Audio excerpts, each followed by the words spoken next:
August 6th, 1945, 8:15 in the morning.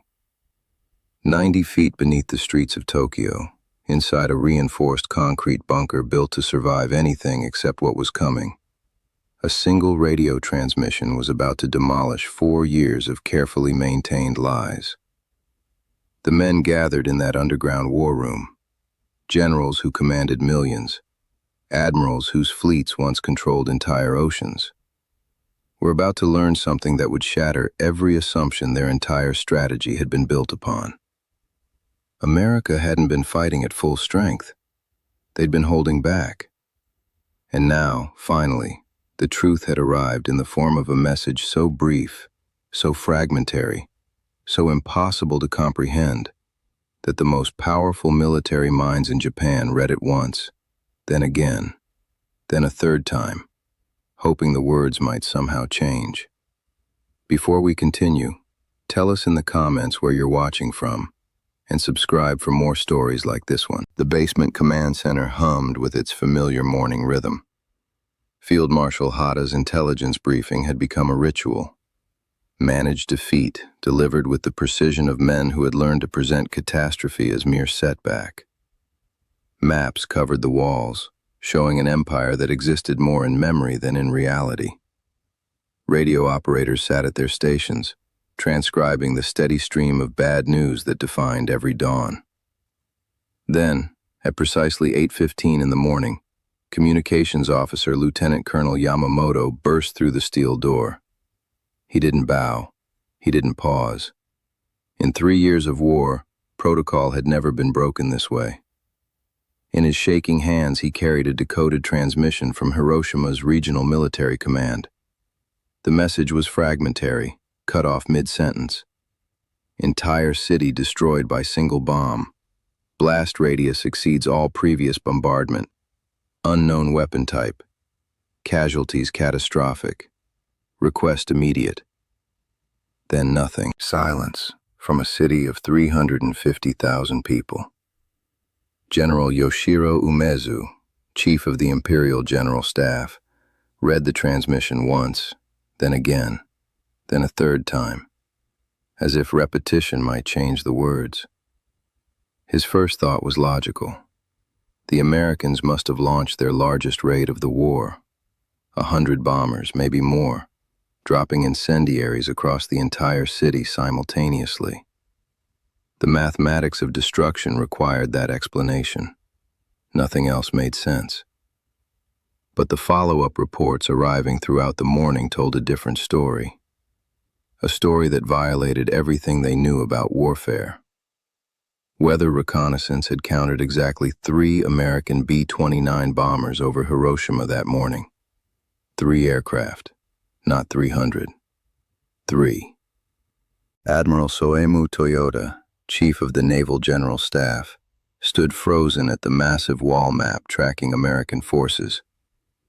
His intelligence division had spent 3 years learning to predict enemy operations with uncomfortable accuracy. They knew bomber formations, ordnance loads, expected damage patterns. Nothing in their data suggested 3 aircraft could destroy anything larger than a city block. By 10 in the morning, reconnaissance pilots attempting to reach Hiroshima reported something that belonged in mythology, not military briefings. A mushroom-shaped cloud rising over 40,000 feet, visible from 150 miles away, glowing with colors that shouldn't exist, purples and oranges pulsing with internal light. Foreign Minister Shigenori Togo received an eyewitness account at 11:30 in the morning.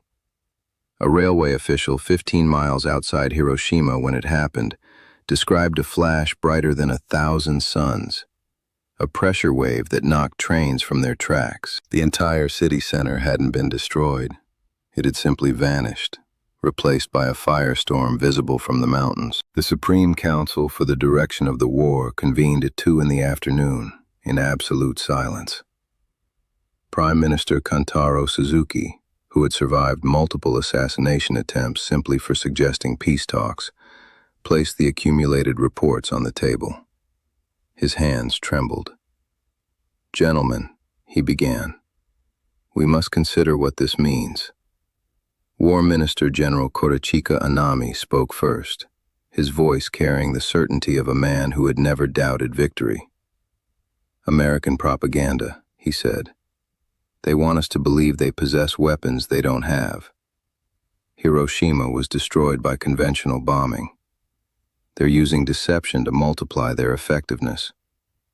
Admiral Toyota interrupted. Something unthinkable under normal circumstances. 3 aircraft, Anami-san, he said. Our radar tracked them. Our observers watched them. 3. The room fell into the kind of silence that precedes earthquakes. For 3 years, Japanese military doctrine had rested on a single premise.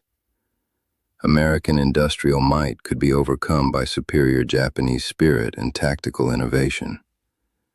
The Americans could produce more ships, more planes, more tanks, but their soldiers lacked the warrior's heart. The plan had been simple. Inflict such casualties that American public opinion would demand peace before Japan's defensive perimeter could be broken. But a single bomb that erased a city suggested something far more disturbing. It suggested American industrial and scientific capacity had reached levels that made Japanese resistance not merely difficult, but meaningless. It suggested America had been developing weapons in secret, while simultaneously fighting a 2-ocean war. It suggested that everything the High Command believed about modern warfare was obsolete the very moment they had embraced it. Intelligence Officer Colonel Sato presented his analysis at 4 in the afternoon. His team had tracked American production capacity since Pearl Harbor, and their numbers had been terrifyingly accurate. 88,000 tanks to Japan's 6,000.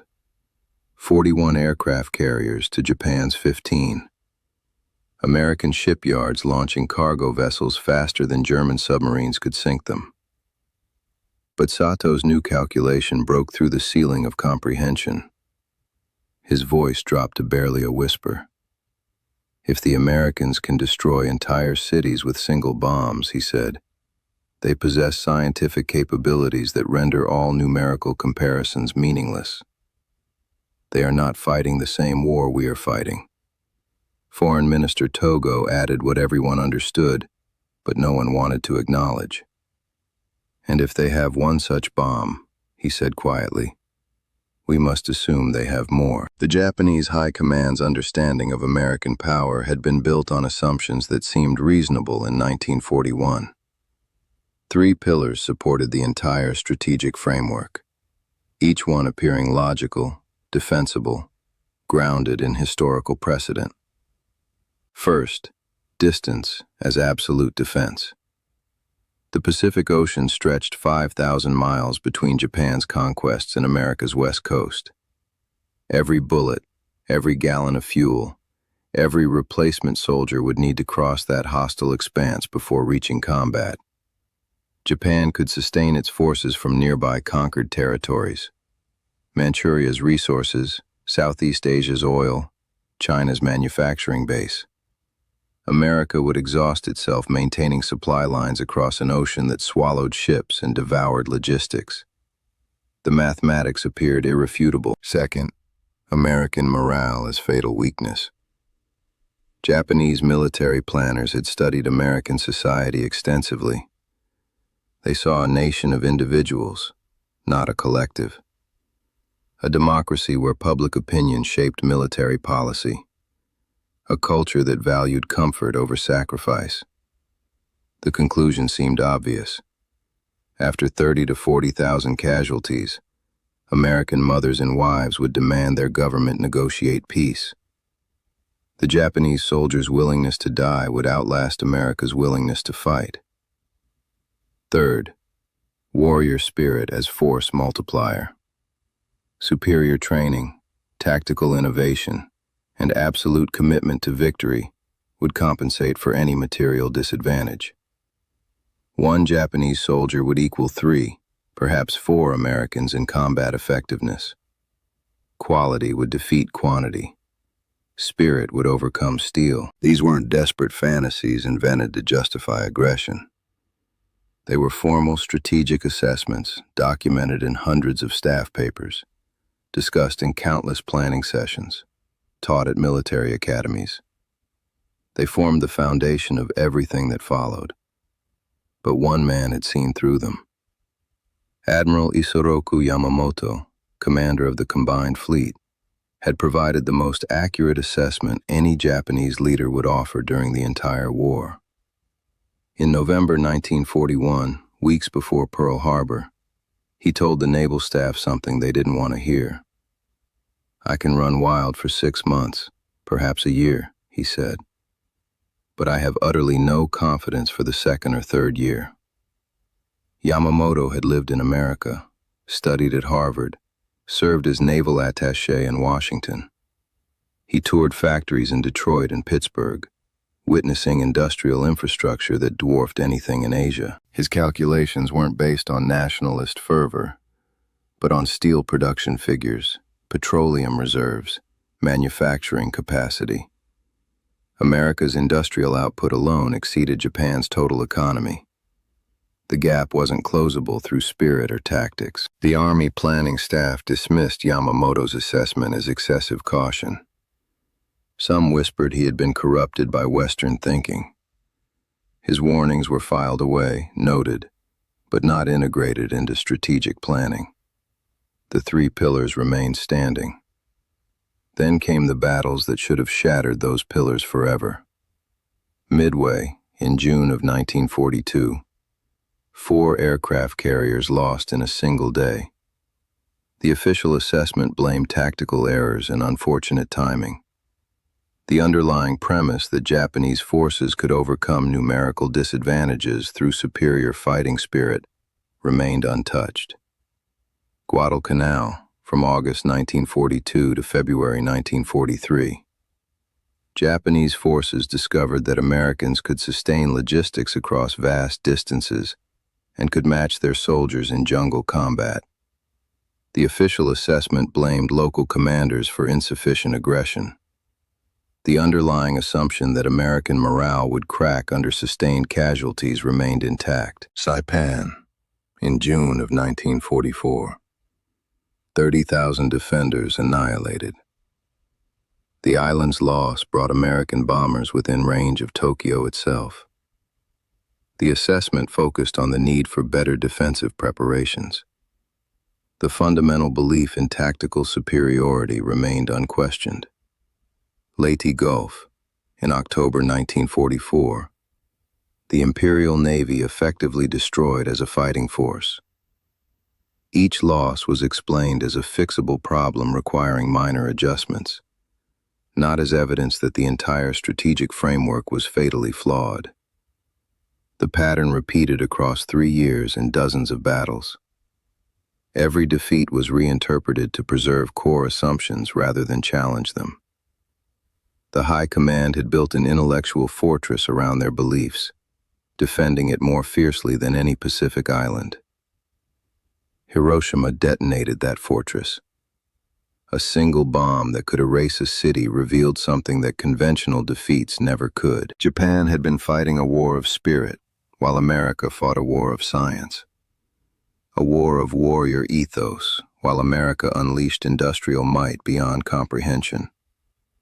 A war based on assumptions from an era that had already ended. In the underground bunker that evening, as reports continued arriving from Hiroshima, the High Command fractured. Some, like Anami, clung desperately to old doctrines, suggesting the bomb was propaganda, that conventional fighting could still force favorable terms. Others, like Toyota and Togo, privately acknowledged what they couldn't yet say publicly. Every assumption that had guided them into war had been catastrophically wrong from the beginning. The vertigo wasn't just strategic, it was existential. If their understanding of modern warfare was obsolete, what else had they misunderstood? If American capacity exceeded their worst projections, had victory ever been possible? Had millions died for a cause that was doomed before the first shot was fired? These questions hung in the stale air of the bunker, unspoken but understood by everyone present. The foundation had cracked. Now they waited to see if the entire structure would collapse. 3 in the morning, August 9th, 1945. Foreign Minister Shigenori Togo woke to pounding on his door. The messenger's face told him everything before the words came. The Soviet Union had declared war on Japan. 1 million Soviet troops were pouring across the Manchurian border. The shock equaled Hiroshima, perhaps exceeded it. For months, Japan's leadership had clung to a single diplomatic fantasy, that Stalin might mediate peace terms between Japan and the Allies. It was desperate thinking built on wishful interpretation of Soviet neutrality, but it was all they had. Every strategic calculation for ending the war on anything less than unconditional surrender had depended on Soviet mediation. At 4:30 in the morning, the first reports arrived from Manchuria.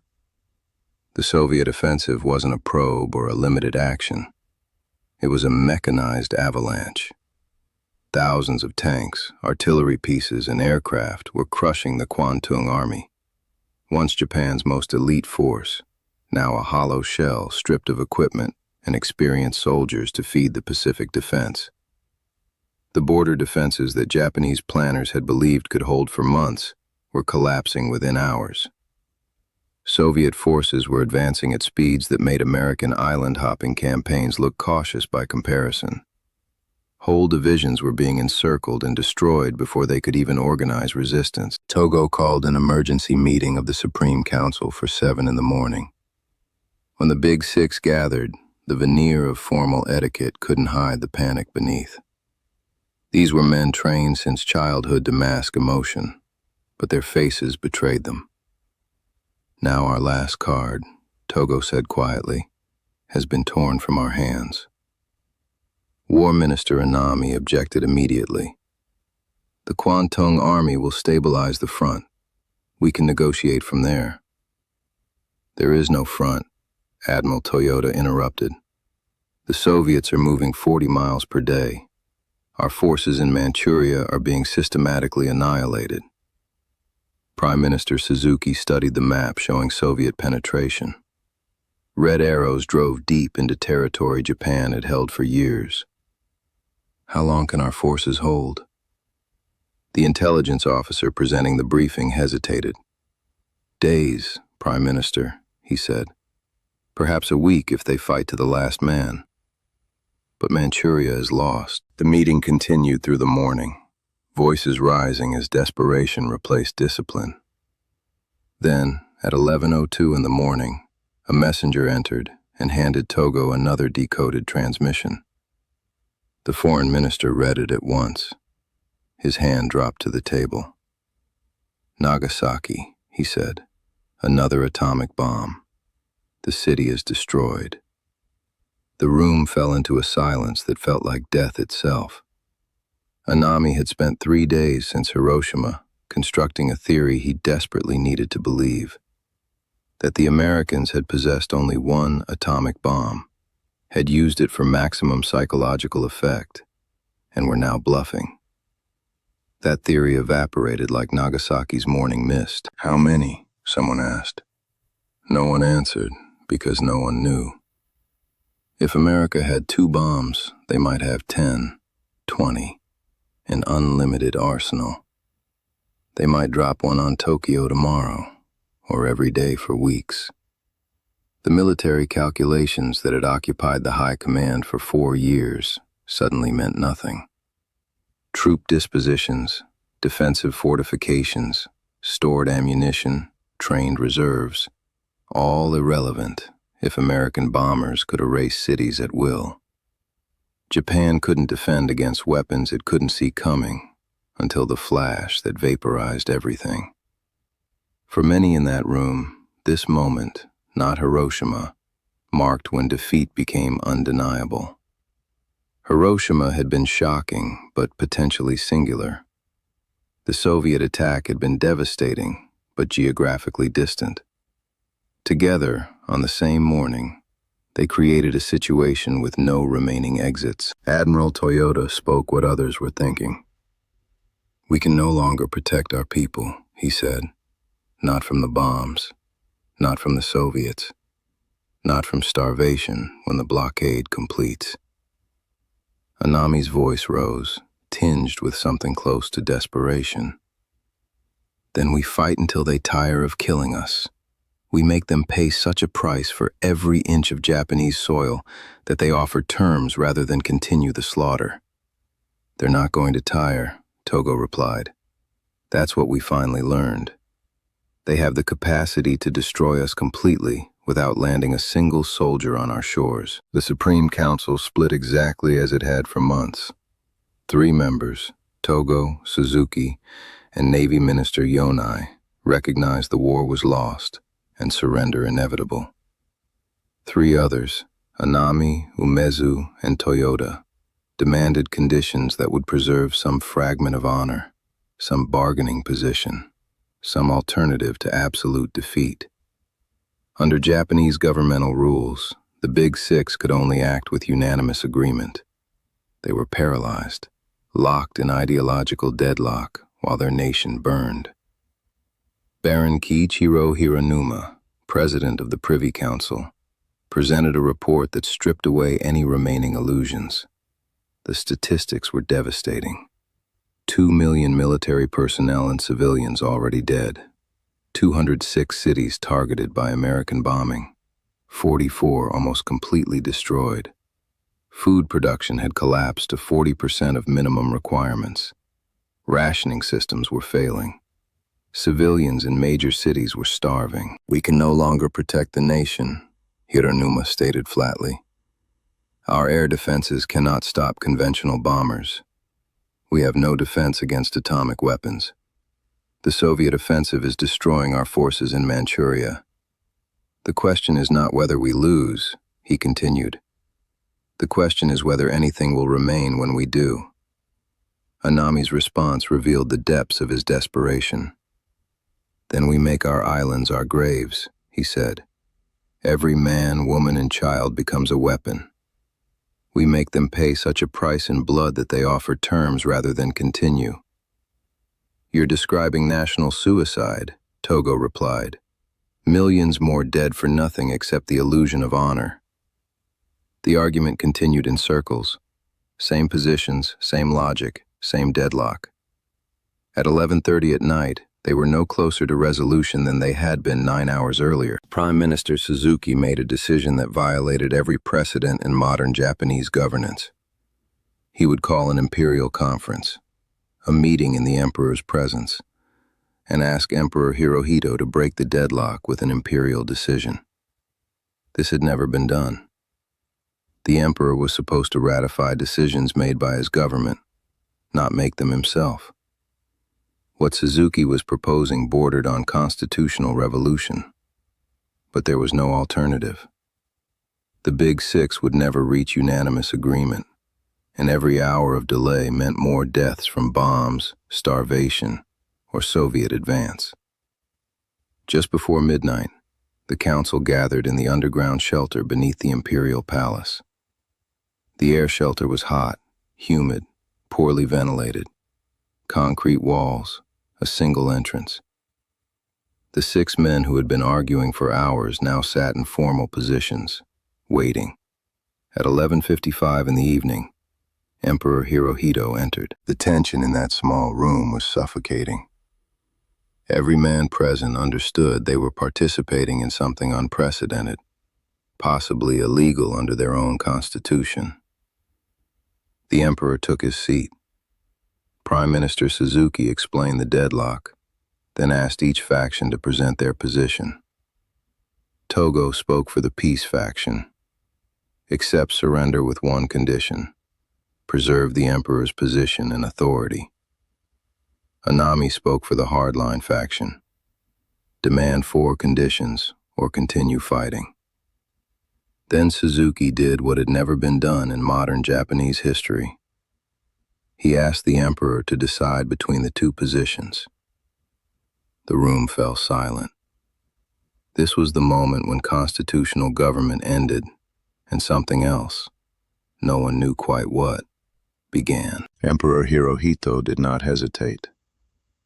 I have given serious thought to the situation prevailing at home and abroad, he said, his voice quiet but steady despite the enormity of the moment. I have concluded that continuing the war can only mean destruction for the nation and prolongation of bloodshed and cruelty in the world. He spoke slowly, each word weighted with centuries of imperial history. I cannot bear to see my innocent people suffer any longer.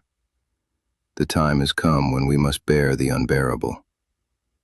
The emperor had chosen surrender. The responses varied. Suzuki and Togo sat rigid with relief. Yonai closed his eyes briefly. Umezu and Toyota maintained perfect military bearing, faces blank. Anami sat motionless, his face a mask that couldn't quite hide the devastation beneath. His entire worldview, everything he had believed about duty, honor, and the warrior's path, had just been declared obsolete by the one authority he could never question. The meeting adjourned at 2:23 in the morning on August 10th. The emperor had spoken. The war, though not yet officially over, had reached its end. For War Minister General Korichika Anami, the emperor's decision created an impossible moral equation. Three absolute loyalties suddenly in conflict. First, loyalty to the emperor, the foundation of everything. The warrior's code, the military oath, Japanese identity itself, all centered on absolute obedience to the throne. The emperor had spoken. Obedience was not optional. Second, loyalty to the army. Millions of soldiers had died believing they fought for something sacred.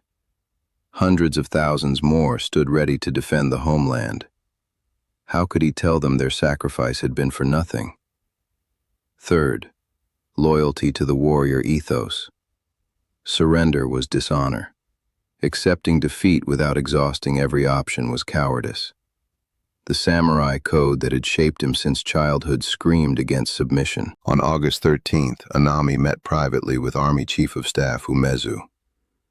The conversation was brief, direct, unburdened by diplomatic language. Should the war be continued, Anami asked, even if it requires launching a coup? The question hung in the air between them. A coup would mean arresting the cabinet, seizing the imperial palace, preventing the surrender broadcast. It would mean placing the military above the emperor's explicit command. It would shatter every principle they had been raised to honor. Umezu's response was immediate and final. There is nothing we can do now but comply with the emperor's decision. No elaboration, no discussion of alternatives. Just acceptance of the one authority neither man could question. But younger officers hadn't reached the same conclusion. Throughout August 13th and 14th, a faction of mid-ranking officers plotted what would become known as the Kyujo incident. Major Kenji Hatanaka and his supporters planned to seize the imperial palace, find and destroy the recording of the emperor's surrender broadcast, and cut Tokyo off from the outside world. With the emperor effectively imprisoned and the surrender announcement prevented, they believed the war could continue. They needed Anami's support. Without the war minister's backing, the coup would fail. Palace guards wouldn't follow orders from majors and colonels. The broader military wouldn't mobilize without authorization from senior leadership. Hatanaka approached Anami directly on the evening of August 14th. The war minister listened to the plan, his face revealing nothing. When Hatanaka finished, Anami's response was careful. Neither explicit support nor outright rejection. "You must do what you believe is right," he said. The young officers interpreted this as tacit approval. They were wrong. Later that evening, Anami confided in his brother-in-law the principle that would guide his final hours. "As a soldier," he said, "I must obey my emperor." At 7 in the evening on August 14th, the cabinet met to formally approve the surrender. Anami signed the document. His signature was steady, firm, showing none of the turmoil beneath. With that signature, he sealed the fate of the empire he had spent his life defending. The coup attempt began just before midnight. Young officers stormed the imperial palace, searching for the recording of the emperor's surrender announcement. Palace guards, confused by contradictory orders, initially offered little resistance. For several hours, the conspirators controlled key areas of the palace grounds, but without support from senior leadership, the coup collapsed. When approached for authorization to mobilize troops, Anami refused. His refusal was decisive. By dawn on August 15th, the conspiracy had disintegrated. Hatanaka would commit suicide later that morning. Anami returned to his residence at 11:30 at night on August 14th, changed into traditional clothing, knelt in his private quarters, and began the ritual he had known was coming since the moment the emperor spoke. At 4 in the morning on August 15th, just hours before the emperor's surrender broadcast would play across Japan, General Korichika Anami committed seppuku. He used his father's blade. His death was not quick. He refused assistance, completing the act alone according to the strictest warrior tradition. His final note, placed carefully beside him, read simply, "I with my death humbly apologize to the emperor for the great crime." The words were cryptic, deliberately ambiguous. Was he apologizing for losing the war? For failing to prevent surrender? For the suffering his advocacy for continued fighting had prolonged? For living long enough to see the warrior code he devoted his life to rendered obsolete? The note offered no clarity. Only the final act of a man whose world had been destroyed more completely than any atomic bomb could manage. At dawn, his aides found him. Outside, Tokyo was waking to its last morning of war. At noon, the emperor's voice would tell the nation what Anami had already accepted through the only means his code allowed. The recording had been made on August 14th, just before midnight. In a small room deep within the imperial palace, Emperor Hirohito had recorded his surrender announcement on 2 phonograph records, speaking in formal classical Japanese that most citizens would struggle to understand. Those 2 records became the most valuable objects in Japan. When coup plotters stormed the palace after midnight, their primary objective was finding and destroying that recording. For hours, they tore through offices and storage rooms, interrogating palace staff, searching desperately for the discs that would end the war. Palace chamberlains had hidden the records in a basket of documents in the empress's quarters, the one place the conspirators hesitated to search. In the darkness, soldiers loyal to the emperor formed defensive positions around key areas. Some knew exactly what they were protecting. Others simply followed orders from commanders who understood that Japan's future depended on whether a recording survived until dawn. By 6 in the morning on August 15th, the coup had collapsed. The records were safe. The broadcast would proceed as scheduled. At noon precisely, radio stations across Japan interrupted their programming. Citizens had been told the emperor would make an important announcement. Most assumed he would call for renewed fighting spirit or announce new defensive measures. No living Japanese person had ever heard their emperor's voice. When the broadcast began, confusion preceded comprehension. The emperor spoke in formal court Japanese, filled with archaic phrases and formal constructions that were nearly incomprehensible to ordinary citizens. His voice was high-pitched, thin, distorted by poor recording quality and radio static. People strained to understand. Then certain phrases emerged from the formality. The war situation has developed not necessarily to Japan's advantage. A reference to a new and most cruel bomb.